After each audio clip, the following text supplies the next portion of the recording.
കുറച്ച് നാൾ മുമ്പ് വേറൊരു കോളിഫ്ലവർ ചെടിയിൽ നിന്ന് ലെയറിങ് ചെയ്ത് ഉണ്ടാക്കിയതാണ് ഈ കോളിഫ്ലവർ ചെടി. നന്നായിട്ട് വളരുന്നുണ്ട്. ഞാൻ ഡ്രിപ്പ് ഇറിഗേഷനൊക്കെ സെറ്റ് ചെയ്ത് കൊടുത്തിട്ടുണ്ട്.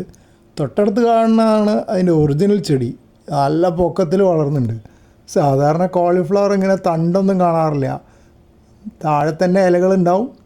ഇതിനിപ്പോൾ വേറൊരു ശിഖരം കണ്ടില്ലേ, ആ ശിഖരത്തിൽ നിന്നാണ് ഇതുണ്ടായത്.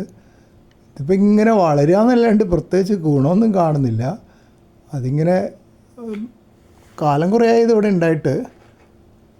സാധാരണ കോളിഫ്ലവർ ഉണ്ടാകേണ്ട സമയമൊക്കെ കഴിഞ്ഞിട്ടുണ്ട്, എപ്പോഴേ കഴിഞ്ഞിട്ടുണ്ട്. അങ്ങനെ ഇരിക്കുമ്പോഴാണ് ഒരു രസത്തിനെന്നാൽ ലെയറിങ് ചെയ്ത് അത് സക്സസ്ഫുൾ ആവുമെന്നെങ്കിലും നോക്കാം. അതേതായാലും വിജയകരമായിട്ട് ലെയർ ചെയ്തിട്ടുണ്ട്. ഇപ്പോൾ കുറച്ച് കാലമായി ഇത് വേറെ 2 ചെടിയായിട്ട് വളരാൻ തുടങ്ങിയിട്ട് മറ്റേ ചെടിയും വളരുന്നുണ്ട്. അപ്പോൾ ആ ഒരു കൗതുകത്തിന് കൊള്ളാമെന്നല്ലാണ്ട് ഇനി എന്തുകൊണ്ട് കോളിഫ്ലവർ ഉണ്ടാവുന്നില്ല എന്ന് ചോദിച്ചാൽ എനിക്ക് അറിഞ്ഞൂടാ. മുമ്പ് ഇവിടെ 1-2 തവണയൊക്കെ ചെടിച്ചട്ടിയിൽ നട്ട കോളിഫ്ലവർ ചെടികളിൽ കോളിഫ്ലവർ ഉണ്ടായിട്ടുണ്ട്. അത് എനിക്ക് തോന്നുന്നു കുറച്ചുകൂടെ വലിയ ചെടിച്ചട്ടിയിലായിരുന്നോ എന്നൊരു സംശയമുണ്ട്.